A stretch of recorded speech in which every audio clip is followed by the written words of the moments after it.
আজকে আমরা জানব যে কত মাসে এক বৎসর হয় এবং সেই মাসগুলি কি কি। তো সেটা আজকে আমরা এই ভিডিওর মাধ্যমে জানব। তো সর্বপ্রথম জেনে নিই যে কত মাসে এক বৎসর হয়।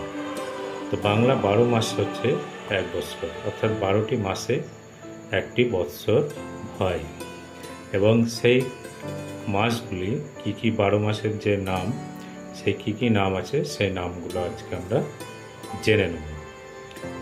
তো প্রথমে হচ্ছে বৈশাখ, বৈশাখ, তারপরে জ্যৈষ্ঠ, আষাঢ়, শ্রাবণ, ভাদ্র, আশ্বিন, কার্তিক, অগ্রহায়ণ, পৌষ, মাঘ, ফাল্গুন, চৈত্র।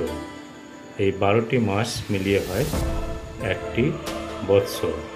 তো আমরা এখানে বাংলা 12 মাসের নাম জানব। আরও নতুন নতুন ভিডিও পেতে অবশ্যই চ্যানেলটিকে সাবস্ক্রাইব করো। দেখা হচ্ছে পরবর্তী ভিডিওতে।